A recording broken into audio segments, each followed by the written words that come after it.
مت کرو علماء پہ تنقید، یہ وقت کی ضرورت ہے۔ میں تمہیں ایک کہانی سنا رہا، آخری بات سن کر کے میری تقریر ختم ہوئی۔ سنو، میرے ذہن میں یہ بات کب سے آئی کہ میں اپنے علماء کے حق کے لیے آواز بلند کروں، اور یہ ضروری ہے اس دور حاضر میں۔ واللہ میں نے بہت سارے علماء کو میں نے دیکھا ہے جو قوم کی خدمت کرنے کے لیے چہرے پہ مسکان لیے میدان عمل میں سینہ تانے کام تو کر رہے ہیں، رب کعبہ کی قسم جب یہ تنہائی میں ہوتے ہیں تو ان کا دل خون کے آنسو ہوتا ہے، دل خون کے آنسو ہوتا ہے۔ ان پہ اتنے قانون لوگ لگا دیتے ہیں، یار یہ امامت کے علاوہ کوئی کام نہیں کر سکتے، یہ امامت کے علاوہ اگر کچھ جائز کام کرنا چاہے تو اسے روک دیتے ہیں۔ وہ کہتے ہیں آپ امام صاحب ہو کے کام کرو گے، یہ کہاں لکھا ہے؟ جو امام ہوگا وہ امامت کے علاوہ کوئی کام نہیں کر سکتا؟ تمہیں پتا نہیں، تم اگر حقیقت دیکھو گے تو معلوم چلے گا۔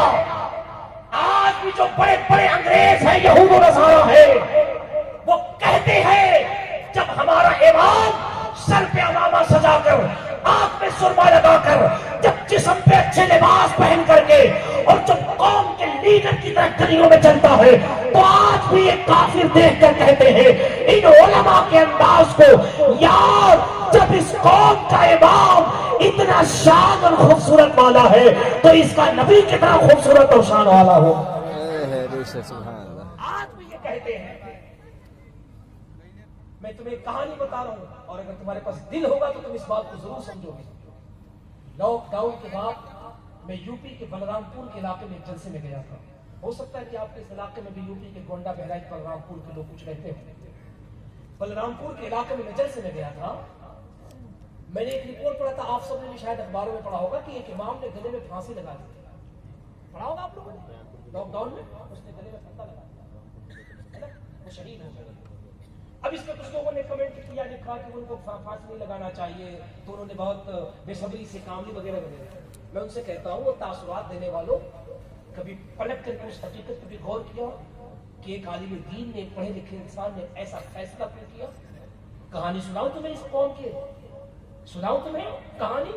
سن، اگر سینے میں دل ہے نا، دل میں درد ہے تو سن کہانی۔ میں جب بلرام پور پہنچا تو میں نے وہاں کی کمیٹی سے کہا کہ یہ جو اخبار میں نے رپورٹ پڑھا ہے یہ کس علاقے کی کہانی ہے؟ انہوں نے بتایا تھا آپ جہاں جلسہ پڑھنے ہیں یہاں سے 20 کلومیٹر کی دوری پر ایک گاؤں ہے، وہاں کا معاملہ ہے۔ میں نے کہا مجھے وہاں لے کے چلو۔ میں گیا، میں جب گیا، گجرات کے کئیوں سنی ہو، سنو، یہ علماء جو دن رات مسلک کی خدمت کر رہے ہیں، رب کعبہ کی قسم جب یہ تنہائی میں ہوتے ہیں نا، یہ اپنے حالات سے کیسے جوجھتے ہیں، یہ اپنا درد تمہیں کبھی نہیں بتاتے، تمہاری ذمہ داری ہے ان کے درد کو محسوس کرنا۔ جب میں پہنچا تو میں ان کے گھر پہ پہنچا، کوئی نہیں تھا، امام صاحب قبلہ کی جوزہ تھی، چھوٹے چھوٹے بچے تھے۔ کمیٹی کے لوگوں نے جا کے کہا کہ مولانا مبارک حسین چترویدی بہار سے آئے ہیں۔ وہ میری بہن دروازے سے پردے کے پیچھے آ کے کھڑی ہو گئی، میں اسے پردے سے بات کرنے لگا۔ میں نے کہا میری بہن مجھے سچ بتاؤ کہ آ کے اس مرد کلندر نے ایسا قدم کیوں اٹھایا؟ میرا یہ جملہ کہنا تھا، میری وہ بہن بلک کے رونے لگی۔ اللہ کے عزت کی قسم اس کے رونے کی ادا، اس کے رونے کا انداز بتا رہا تھا، اس پہ ظلم کے پہاڑ ٹوٹ پڑے۔ میں نے کہا میری بہن روئیے مت، مجھے اپنی کہانی سنائیے تاکہ آپ کے درد کو میں اپنے قوم تک تو پہنچا سکوں، میں امت مسلمہ تک آپ کی رونات تو سنا سکوں۔ اس نے کہا میں کیا بتاؤں، لاک ڈاؤن کا زمانہ تھا، پورے علاقے، پورے مارکیٹ کو بند کر دیا گیا تھا، اور ہمارے شوہر کی جو آمدنی کے ذرائع تھی وہ امامت اور میلاد خانی۔ لاک ڈاؤن سالوں میں چلا، کوئی پروگرام نہیں، کوئی میلاد خانی نہیں، یہاں تک کہ جو مسجد کے ذمہ دار تھے انہوں نے مہینے کا وظیفہ بھی بند کر دیا۔ انہوں نے کہا کہ جب ہمیں قوم چندہ نہیں دیتی ہے ہم آپ کو کہاں سے دیں گے؟ لیکن امام کا دل دیکھ، وہ رات کو جب تنہائی میں اپنی بیوی کے پاس بیٹھتے، اپنی جوجا سے کہتے لاک ڈاؤن کی وجہ سے کوئی مسجد کو نہیں آ رہا ہے، ٹرسٹیوں نے مجھے اکیلا چھوڑ دیا ہے۔ وہ کہتے جب قوم چندہ نہیں دیتی ہم کہاں سے دیں؟ لیکن میری شریک حیات تو بتا، اللہ کا گھر ویران پڑا ہے، اگر ہم نے بھی آزان دینا اور نماز پڑھنا چھوڑ دیا تو بول مسجد کی دیواریں کیا کہیں؟ میری بہن کہتی میرا شوہر چپ کے جاتا، آزان دیتا، نماز پڑھتا چلا آتا۔ 3 مہینے گزر گئے، گھر میں جو کچھ رقم رکھے تھے وہ بھی ختم ہو گئے۔ کھانے کو جو سامان رکھا تھا وہ بھی ختم ہو گیا. میری اس بہن نے کہا حضرت وہ وقت آیا جب بچوں کے فاقے گزرنے لگے. میرے 3 بچے ہیں. میں نے جب ان بچوں کو دیکھا میرا کلیجہ پھٹ گیا. ایک بچے کی عمر 6 یا 7 مہینے کی تھی. اس کا ایک بچہ تھا جو 2 سال کا تھا. ایک بیٹی تھی جس کی عمر لگ بھگ 4 سال رہی ہوگی.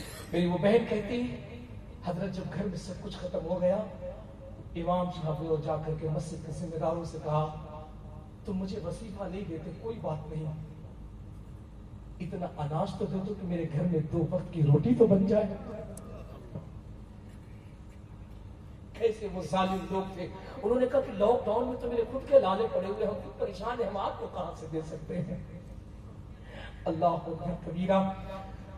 میری اس بہن نے بتایا کہ میں کیا بتاؤں اپنی کہانی. میں اپنے شوہر کو چھپ چھپ کے دیکھتی, جب وہ قوم کے لوگوں سے ملتے ان کے چہرے پہ مسکراہٹ ہوتی, لیکن پلٹ کے جب گھر میں آتے تو ایک کونے میں جا کے بلک بلک کے رویا کرتے. کیوں؟ کیونکہ چھوٹی چھوٹی بچیاں جا کر کے ان کے قدموں سے لپٹ کے کہتی بابا جانی بھوک بہت لگی ہے 2 وقت کی روٹی تو لا. وہ اپنے کلیجے میں پتھر کا دل رکھنے والوں, اگر اللہ نے تمہارے دل میں درد دیے تو سن, میں اس زمین پہ سینکڑوں ایسے اپنے علماء کی رکاوٹ بتا رہا ہوں. اگر تمہارے پاس بچے ہیں تو محسوس کر, اگر یہ سچویشن اگر تیرے ساتھ ہوگا تو بول تیری منتا کہاں جائے گی, تیرے سینے کا درد کہاں جائے گا. والد ربانی اپنے بچوں کو کلیجے سے لگا کے کہتا بیٹے نہ گھبرا, اللہ ضرور دے گا. وہ 6 مہینے کا بچہ جسے پینے کے لیے دودھ نہیں تھا, ماں بھی کتنے دن تک پانی پلاتی. میری بہن نے کہا 3-4 دن جب گزر گئے تو وہ گئے اور جا کر کے مسجد کے ذمہ داروں سے کہا یار تم کچھ نہیں کر سکتے تو کیا ایک وقت کے کھانے کا انتظام بھی نہیں کر سکتے. انہوں نے کہا حضرت ہم کچھ بھی نہیں کر سکتے چونکہ حالات بہت سنجیدہ. مجھے بتاؤ انسانیت کہاں تک مر چکی ہے. میری اس بہن نے بتایا کہ جب وہ گھر میں آئے تو چھوٹا بچہ ماں کے سینے سے چمٹ کے رو رہا تھا. ایک بچی جو 2 روز سے بھوکی تھی, ایک بچہ جو 2 روز سے بھوکا تھا, وہ ماں کے قدموں سے لپٹ کے رو رہا تھا. باپ جب آیا دوڑ کے گیا اپنے باپ کے قدم سے لپٹ گیا, کہتا بابا میں آپ سے ٹافی نہیں مانگتا, میں آپ سے چاکلیٹ نہیں مانگتا, بس مجھے ایک روٹی دے دیجئے, مجھے بھوک اتنی زور سے لگی ہے کہ میری روح پائل کو آ رہی ہے. مجھے بتا تو چاہیے, سن لیو, مجھے بتا تو صحیح, لاکھوں روپے ایک رات میں خرچ کرنے والے اس کے دل پہ کیا گزرتی ہوگی. میری وہ بہن کہتی جب وہ حالات سے لڑ کر کے ٹوٹ گئے تو ایک رات انہوں نے کہا بیٹوں میں تمہارے روٹی کا انتظام کرنے جا رہا ہوں. اپنے شریک حیات سے کہا میرے بچوں کا خیال رکھنا, میں ان کے روٹی کا انتظام کرنے جا رہا ہوں. وہ رات کے پچھلے پہر میں اندر دروازے گئے اور دروازے اس نے اندر سے جا کے کنڈی لگا لیا. بچے سو رہے ہیں کہ صبح کی جب سفیدی نکلے گی تو میرا باپ میرے کھانے کا انتظام کرے گا. لیکن جیسے ہی صبح کی سفیدی نکلی تو کیا پتا کہ اس گھر پہ وہ صبح قیامت بن کے ٹوٹے گی. دروازہ بند ہے, جب بیوی نے آواز لگائی دروازہ کھلا نہیں. بہت جدوجہد کے بعد جب دروازے کو توڑا گیا تو دیکھا گیا کہ چھت سے پھانسی کے پھندے پہ وہ امام لٹکا ہوا ہے.